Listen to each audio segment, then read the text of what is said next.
Man, baby, I'm lit. Like a DJ, stay in the mix. Grab a few shots, couple of flicks. Suave sauce, don't come with the chips. Then I'ma dip.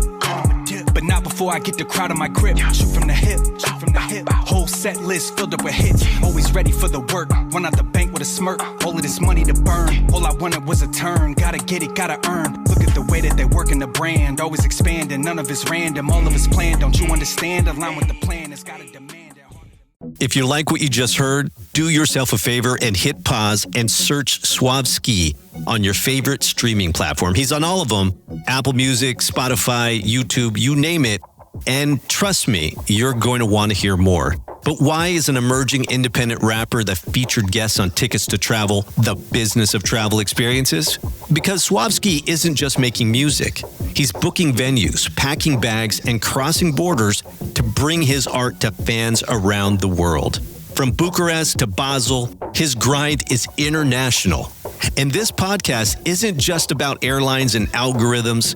We tell the stories of people using live events and experiences to power their business, their brand, and their lives. SuaveSki is the artist as entrepreneur blueprint in action. He's building his own fan base, producing his own shows, self-funding his tours, and creating community with the Suave Mob. Whether you're a hotel GM, a ticketing exec, a festival promoter, or just someone who appreciates the hustle, this episode is for you. Hit the follow button, subscribe wherever you get your podcasts, and connect with us on all the socials at Tix2TravelPod. It's business, it's travel, it's the business of travel experiences, and most of all, it's hip-hop. So keep it locked right here because Tickets to Travel starts now.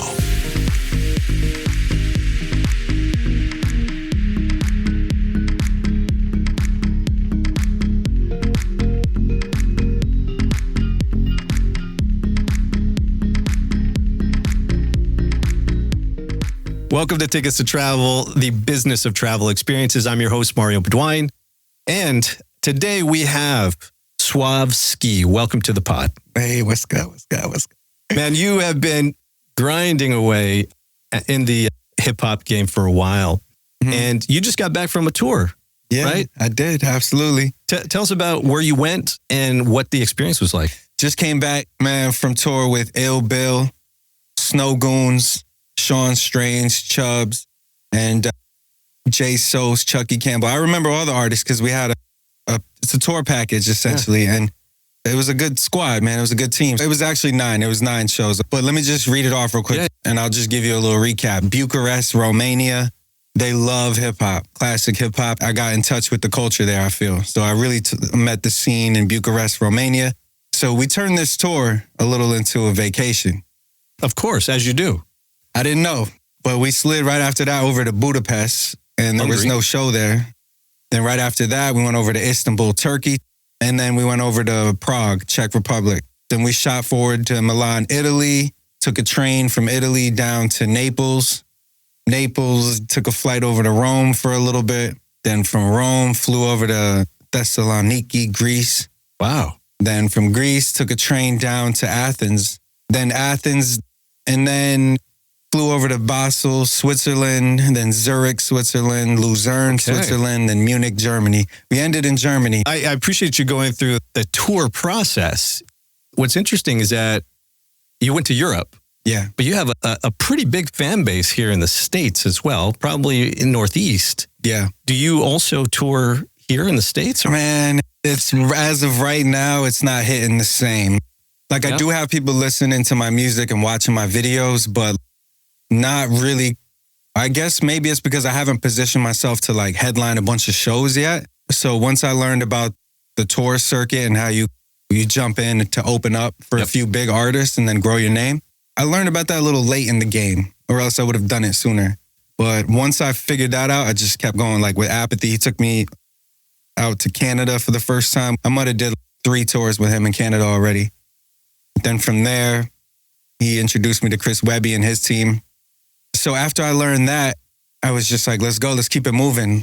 So it's been 4-5 tours now. I'm losing track of time, man. Yeah, people don't understand is the music industry in general is so fragmented. There's lots of different ways to enter it. Yeah. And there are your Jay-Z's and the Kanye West's and these big label artists.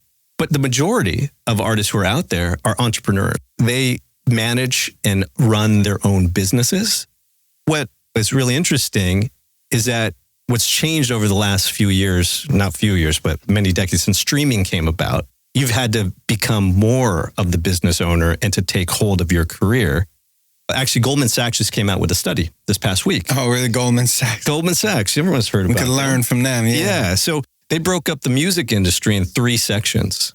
The first was streaming. Yeah. The second was publishing.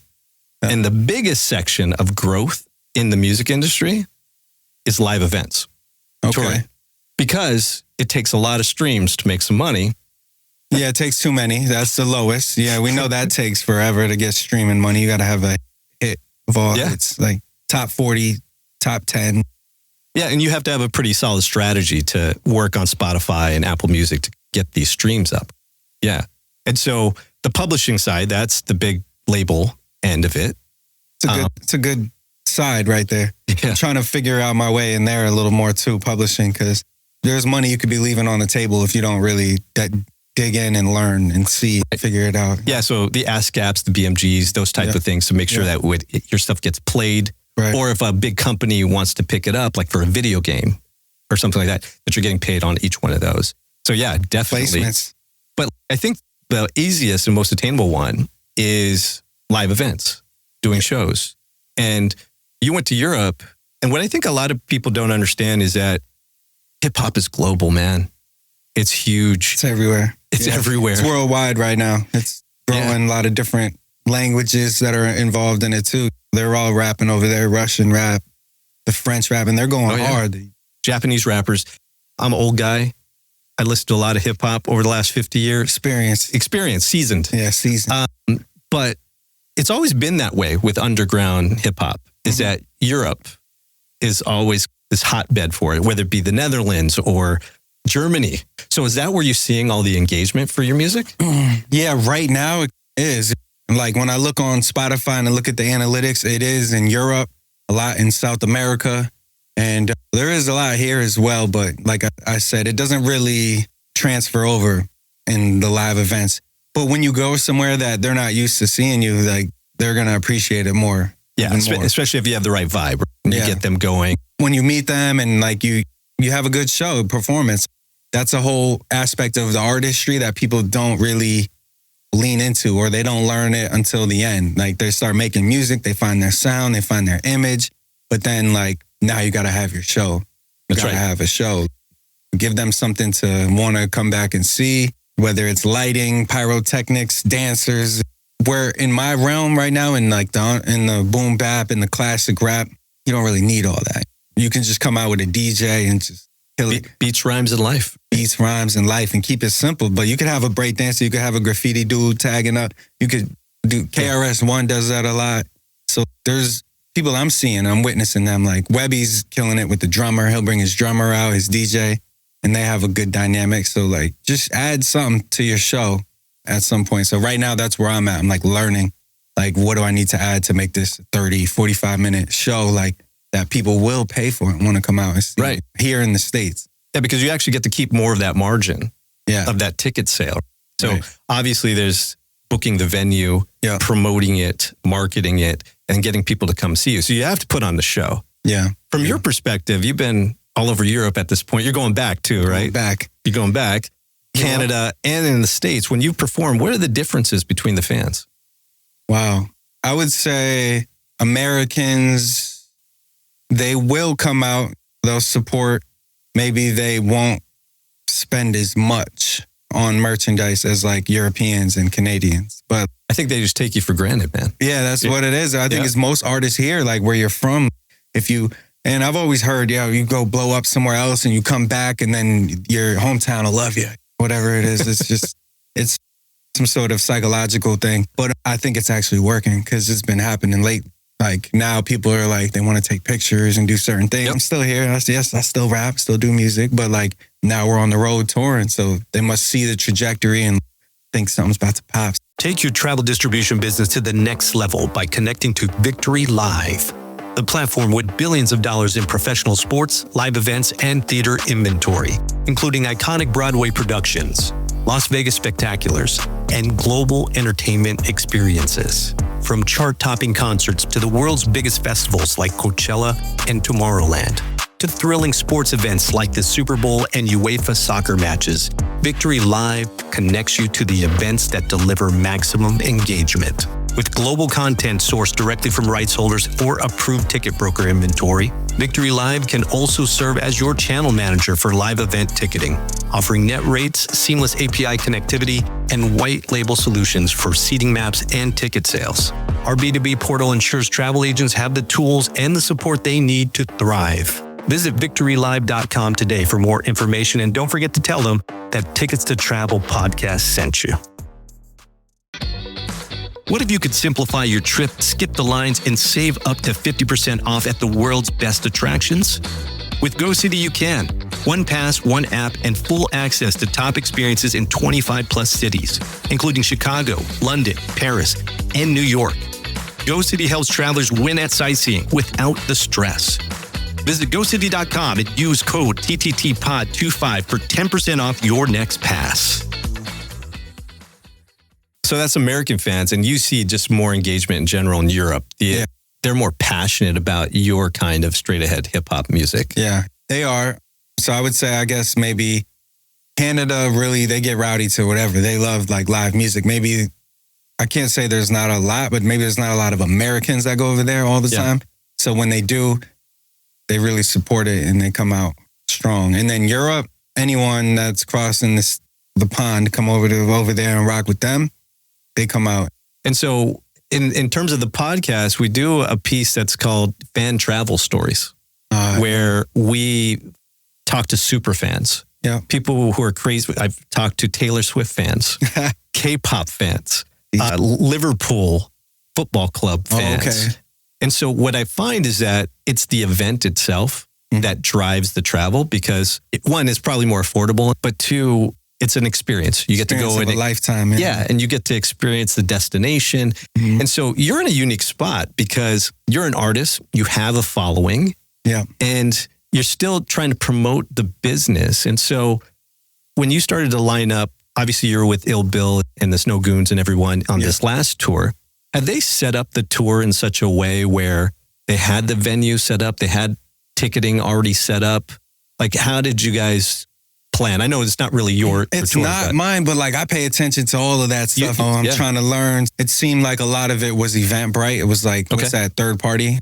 Self-service Eventbrite, So self-service Eventbrite, they're still using more independent methods to sell their tickets and pack places out. But I would say drop the deposit on the venue, or it works a little different with the artist. So with the artist, if you have a headliner, you get a guarantee. They get a guarantee usually. They're like, hey, I'm about $1,500. That's how much. And then the venue will decide, yes, we want to do the show, or the promoter will put the money up. Maybe the promoter will be like, okay, I'll put the money up and I'll promote this event and get my money back. And that's the idea. Yeah. But a lot of artists are putting their own money up now. They're like self-promoting. They're self-promoting. They'll put their own money up to book the venue, and then they'll get a deposit for the guarantee from the venue because they're still booking themselves. So there's different ways you can go about it. Then there's buying onto a tour that's already booked up. Mm-hmm. That's basically. Or a festival. Yeah. So a festival's even better, right? If you got festivals, you're doing the right thing, man. You're on the right path. If you can get to those festivals. And before all that, I would advise any artist to figure out what artists that you sound good with, maybe someone that's already touring that, you could build a relationship with, and shoot your shot. Try to buy onto their tours, because you'll see their tours going out, and they bring artists with them. They bring openers. So like, you got to have a show. Yeah. You got to have a following where, like-minded fans, if they like a certain style of music, they're going to, this is similar but different. And you can carve out your own sort of sub-fan culture with that. Look on Spotify, right? If you look me up on Spotify and you go down and it's like similar artists, you'll see similar artists. Reach out to them. If you're an artist, maybe try it that way. So they'll classify you with other similar artists. and then follow all those guys and reach out to them and see what they're doing. Is that what you do? That's not what I don't do. That. I'm create just the relationships. Now I'm always thinking of like how I can help other artists too, because I'm a mentor at the end of the day. So if I think of something and we're talking, if you talk with me and you're an artist and you come here and we talk and we're like building, I'm going to throw you like a million ideas and there's going to be a lot of good ones in there. So you decide which ones you want to take. But it's something I would have told myself years ago. Hey, look at these similar artists. It was like Mercules, it was Apathy, it was Self-Titled. It was like Vinny Paz, certain other artists were popping up.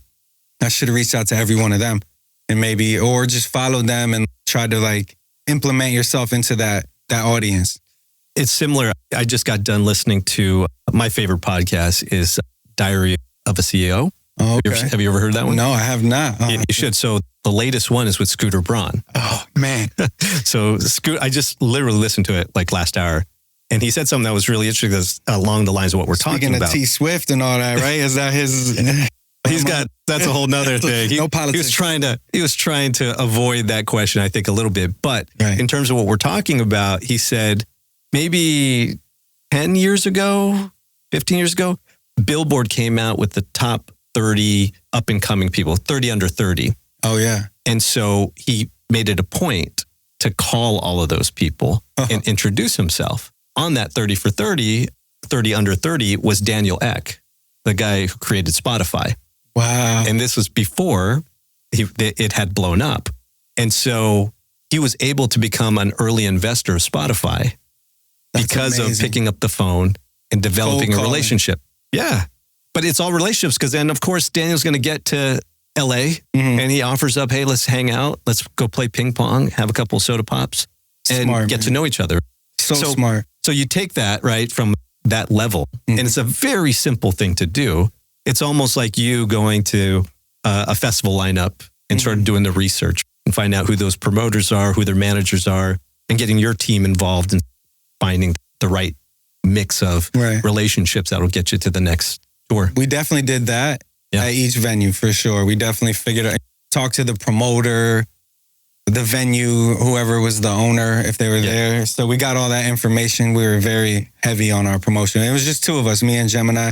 It was more affordable. That's another thing. When you're coming up as an artist, you're not going to have a lot of budget to be able to pay for all these expensive tours. It gets expensive. Travel in particular is expensive, especially when you go in terms of seasonality. Yeah. And then the venue itself. So the venue, what size rooms were you playing? What was the cap? 500 cap? Yeah, it could be. There was some that were like 1,000, 500 to 1,000. Yeah, I would say. Gotcha. And then where was your kind of target ticket pricing for those rooms? I'm not really sure. I thought 35 to 50. Okay. Yeah, that's about right. That sounds about right. And then you obviously, whoever promoted it would probably get a piece of the bar. And so are you comfortable in that 500 room or you think you could do 1,000? You think you could do? Yeah, because that's a bit of a graduation in artist impact. Yeah, to have get all the way up to the stadium. The stadium, the arenas, the festivals, that is the goal I'm aspiring for. But I would say, I guess one thing Gemini would always tell me is he's trying to put me in position with certain people ahead of my time before I'm ready to be there, just so you can witness it and see it. So that's been happening. We're meeting all these people ahead of time and we are more prepared for when the moment comes, I guess. So yeah, the arenas and the festivals are right around the corner, man. They're coming.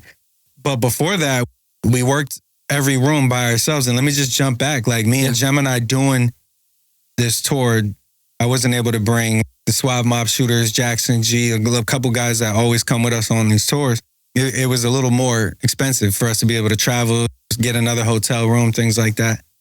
But the bigger artists that are doing it, they have a system in play where they're getting like some sort of discount for multiple rooms. And that's working out for them. But the buy-ons, a lot of the time, got to work on the openers, the supporting acts. They got to thug it out and figure it out. And that's okay with me right now. I'm okay to do that. I felt like it was, but Gemini was making sure we didn't thug it out. And we were staying in amazing places. We went to some amazing hotels and he was keeping like Rumors in Germany. Okay. It was called Rumors. And it was an amazing place. And that's where we met some like higher end I would say, connections. Like we met this lady, Orly, we met her son, her nephew is Ariel Levi. He's an F1 race car driver. Wow. And he's 24 and he's the only Israeli race car driver in F1 in Porsche doing it right now. And there's connections that we start making out on the road you would never make if you weren't in these hotels, in these places, meeting these people. You have to level up your game to get to that level. Yeah. So I think that's if I was at Holiday Inn, it'd be a lot different is all I think. Yep. So it was expensive in that manner. So we had to cut back. We couldn't even get merch because it's expensive to buy the merch to be able to sell it. So you self-fund your tours, your trips. Like even when I met, we haven't even talked about how we met. Yeah, I know.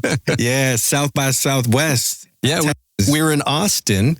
We'll get back to that question, but we'll tell this story. I'm in Austin for South by Southwest. I'm meeting with various companies, different partners of mine. And it was just a regular, what was it, like a Wednesday night? Something like that? It was like a regular night, man. Just a regular South by Southwest night.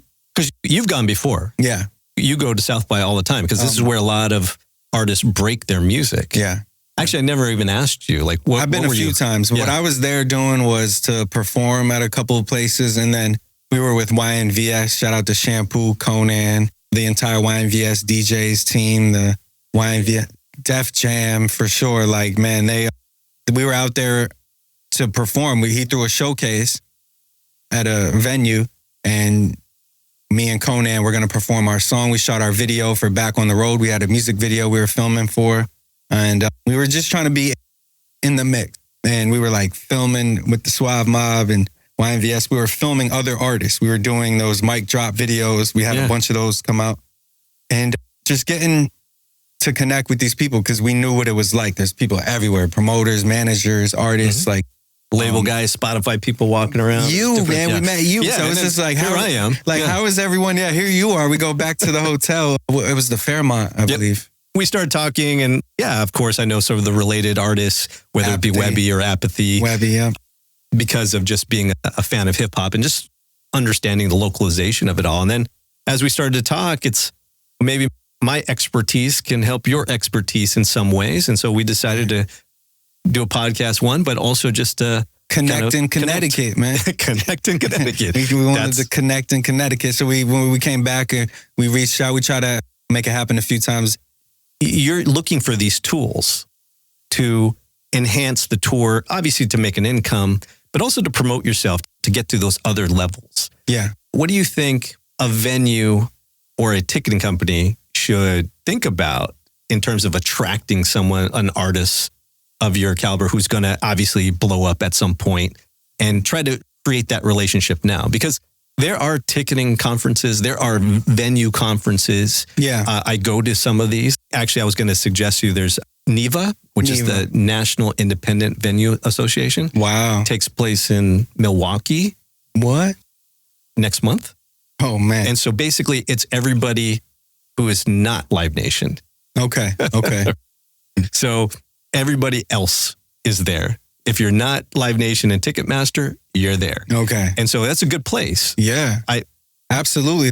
That's smart. Yeah. So where you can just talk to everybody and people drinks start flowing and they have performances there. So you could actually perform there and do showcases there. That'd be cool. But that's one kind of suggestion from a business perspective. Like you start developing those relationships from 500 cap rooms all the way up to 5,000 cap rooms are all there. There's festival promoters walking out throughout, but it's more of a business vibe. Yeah. It's not like maybe a booking manager, tour managers would be there, you know, certain things like that.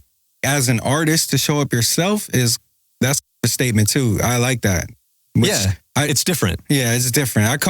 So we were talking earlier and I do give like an entrepreneur vibe as a business owner rather than just the artist because I've been running my own businesses for a long time, marketing and promotion. I had Creative Connection. It was a storefront in New London and I was doing like content creation. You could come and take photos here, something similar to this setup here. And I was running that for a little bit and we're throwing events every weekend. Like it was booming, but it's a small town, so it can only go so far.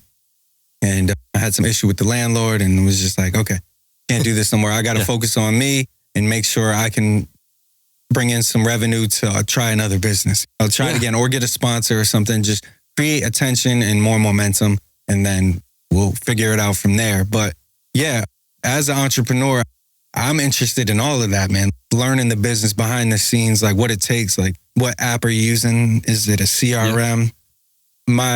He's acting as an agent now, but my good friend Peter, he's in Florida right now, and he's building an app called Develop, and he's a tech founder, so he's been working on that for years now, and it's a CRM. But we're trying to figure out a way for me to use it as an artist to keep track of all the fans and everything, besides like a Patreon. And then we're coming to terms with we might need something better, like our own server, our own app, our own something. Yeah. So we can talk about all that stuff. Yeah, we can talk about all that stuff. I think, because that's the challenge, right? Yeah. If you don't... How do you control it? How do you take control and keep control? You have to own, you're right. So it starts from your website, a newsletter. Yeah.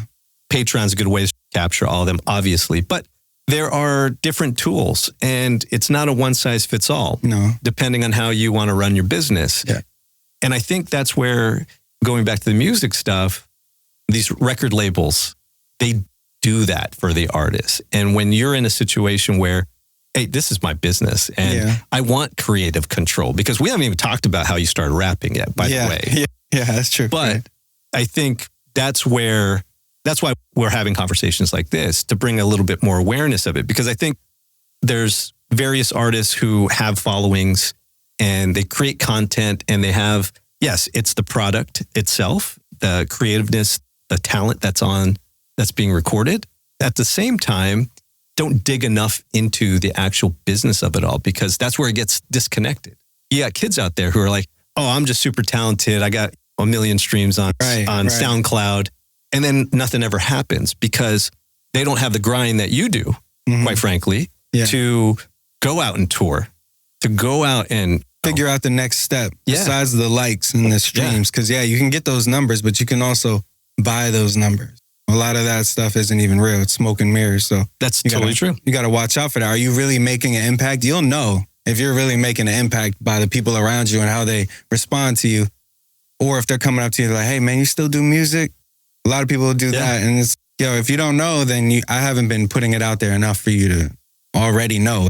But that's why I admire you a lot, because I had a cousin who was an underground rapper in San Francisco. Yeah. And just watching his career, very talented guy.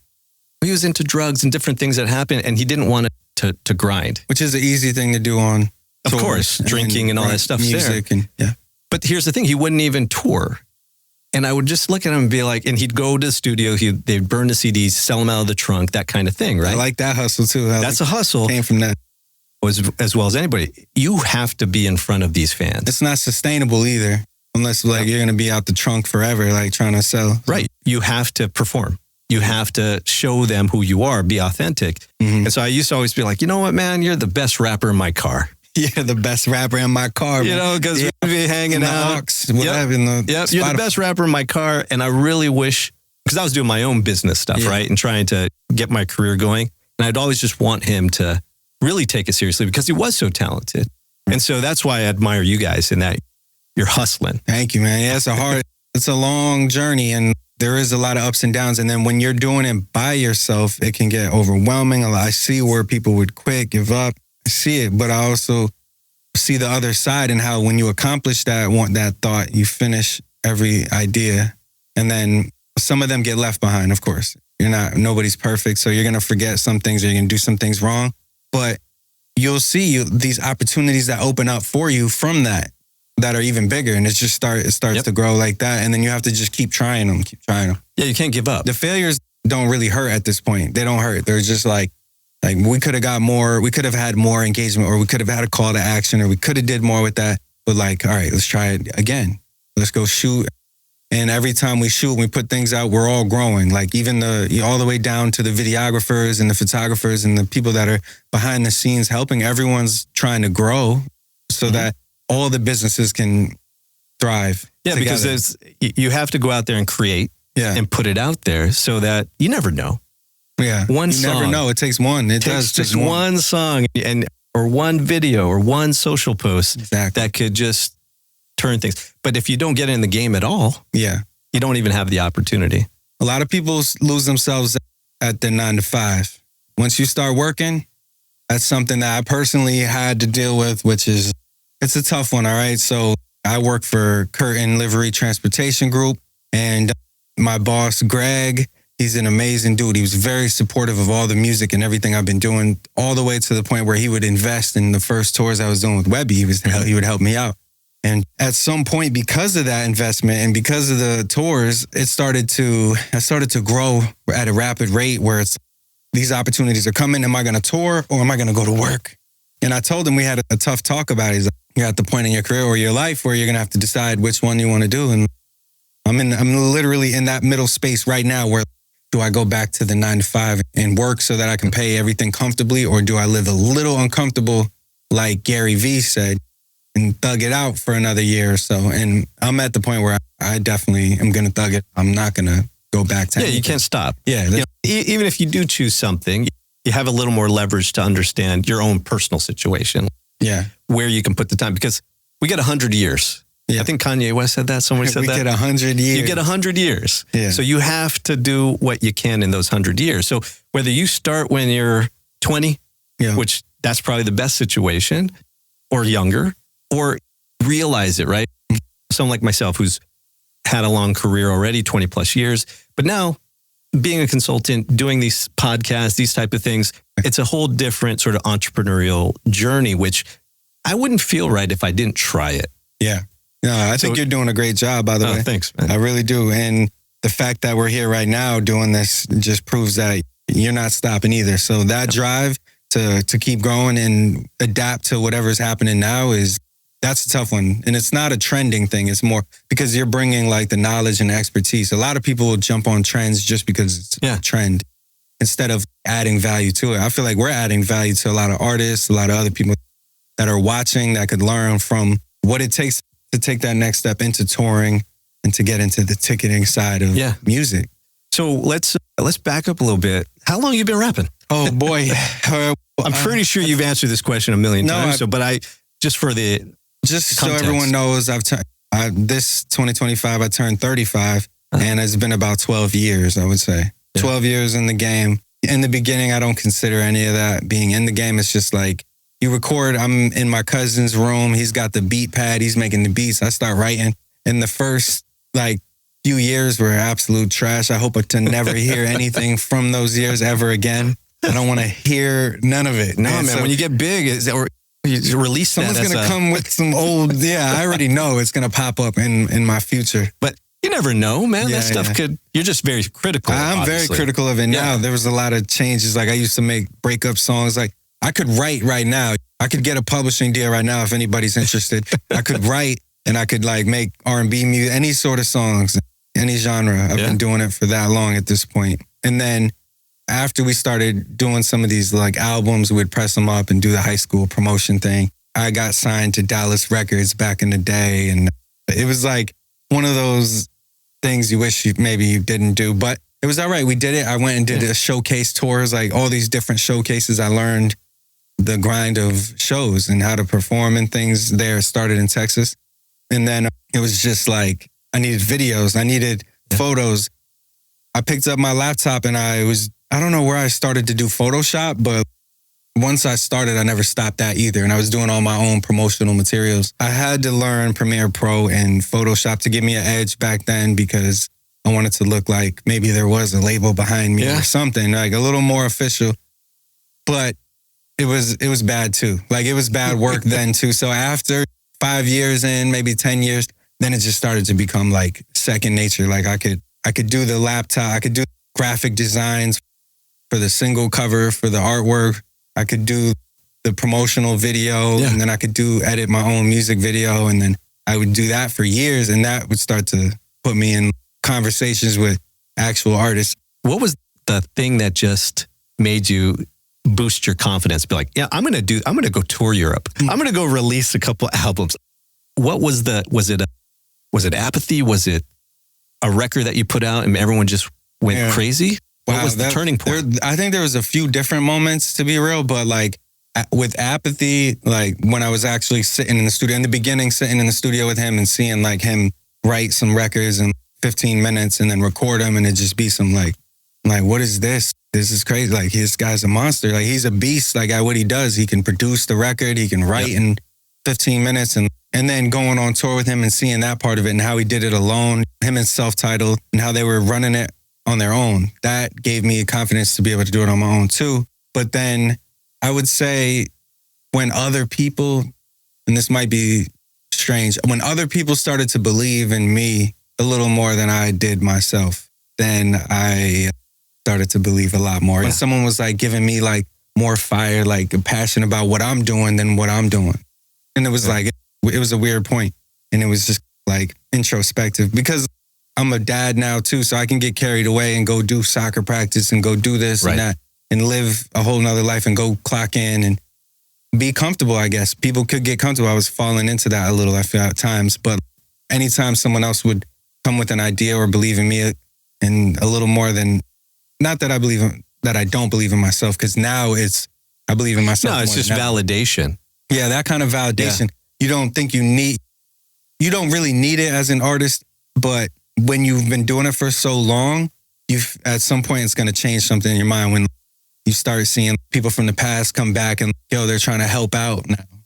And they want to invest or they want to like make these moves with you. And I've learned to continue to do that no matter what. I feel like I'm on autopilot. Like no matter what happens, I'm an artist. I'm going to stay true to my art and I'm going to make a song or release something consistently. I'm always going to have something coming out.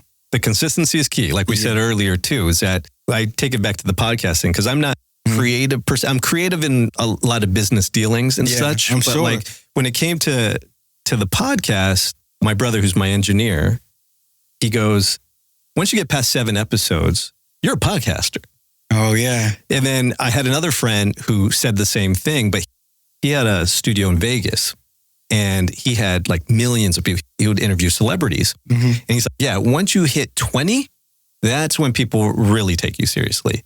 Wow. And then if you stick with it, you continue to go past 20, then you're a legitimate business because then you've gathered enough. And if you're buying ads and you're doing all these different things to support it, even better. It sort of amplifies. Mm-hmm. And that's the purest form I can think of because really anybody could pick up a microphone and talk to a camera and do it.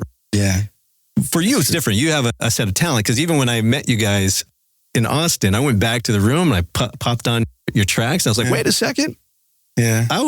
This is great. Yeah. Thank you, man. This is the type of hip hop that we need. Mm-hmm. That type messages, of man. Yeah, and positivity. And yeah, it's fun, but also it's beats, rhymes, and life, like I said before. And I was happy that we connected because there's probably something there, whether you look at the bigger scheme of things, that we're all supposed to meet and help each other out, right? Yes. Along the path. I want to help them, man. I love helping people, man. It's what I do it for, I feel like. Yeah. So I feel like there's somewhat a lot of people relying on me right now to really break this door down. So there's pressure. And this is another thing, being an artist and being the person that puts your face out there all the time, put everything out there, your information, your songs, your vulnerability, it's what happens from there. It's either it all falls down because you just stop or you stay at that door. A lot of people stay at that door and keep knocking instead of kicking it down, man. That's the thing.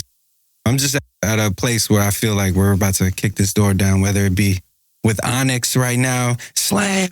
We come in and just kick that door down and just start doing festivals. So just as we start to wrap up things a little bit, tell me about that. Tell me, how did you get Onyx? How did that happen? I was hooking that. I was trying to throw that out there right now because I know you know what you're doing. Man, so the last tour was epic, man. It was cool, but it's like, it felt like I'm warming up and now that I'm ready to light these stages on fire bigger, to the next level, the bigger stages. Shout out to Perry, right? He's doing some sort of managerial help with Onyx. Personally, he's in the mix, he's booking shows, he's doing all of that. And he's been doing it for a while now. And he's also been helping another friend of mine, Al Capella, who's a producer. He took his music and he put it out on 100 Mad, which is Onyx label. So maybe he's works for the label. Either way, Perry is the man. He's been very helpful. So he reached out. He's like, yo, listen, you can run out on this tour with us next. He was like, yo, I talked to the guys. He was like, just let's handle this. And then from there, these are the dates. And then I was waiting like a week or so. And then he started to populate the dates. And I'm just looking at it like, wow. And then we get on a FaceTime, me, him, and Gemini are talking, and just, it was a really good vibe. It's, yo, listen, I see where you're at in your career and like how it could change right here. Like it could change. You just got to follow through. The finances would hold a lot of people back right here. Mm-hmm. Right? But now I'm digging in and I'm getting more help from family, from anyone that I can to like continue this motion, keep this going. Because doing these, I was looking at the venues and a lot of them are festivals, man. They're arenas. It's already there. So it's like, all right, I'm prepared for the show. I've been doing it enough. I got the show. You've worked out the muscle. I worked out the muscle. Now it's time to get on the road, to stay on the road. My family's been instrumental in helping with my kids. So I'm blessed to be able to do this. So it's like, there's no reason why I can't and why I shouldn't. And so that's why we're going full throttle. But this is also the perfect opportunity for sponsors and people that want to get on that level in front of arenas, on the recap videos and on the t-shirts we make. I'm definitely going to design a shirt for it. And then anything else, all the content, the lives, the videos, I'll be shouting y'all out, man. So I really am trying to promote that heavy, as you can see, to get some sponsorships and some help with this, because it's going to be big, man. This is a big turning point, I feel, in my heart for my personal career. Because from here, we're going to leverage that into whether we go back on the road with them, back with Webby. I know Apathy wants to tour again. He has the album coming out next week. Shout out to Apathy, Mom and Dad album. It's coming out June 13th, Friday, June 13th. Check it out. Yeah. I'm on there 3 times. And you have 3 features on the new Apathy. Yep. That's my brother, man. Like the whole Shore Life movement is still a goal for life, man. Shore Life, for life, no matter what. We dug in and created that out of. So there'll be a set of shows to support the album. Yeah, I'm sure he's gonna. Yeah, he's booking some. They're doing some booking right now for a tour. I can't really talk too much about that, but I know for a fact I'm rolling with him to go promote, and just to stay on the road, keep this action-packed year alive. You know what I mean? And that's it. We're just trying to like really just break through to the end of the year with more performances, more fans, and more merch. And basically, the Suave Mob is, we're promoting. So when people ask, they're like, what is it? Like, what is the Suave Mob? Yo, we are a positive mob that is promoting positivity through music, media, and mentorship.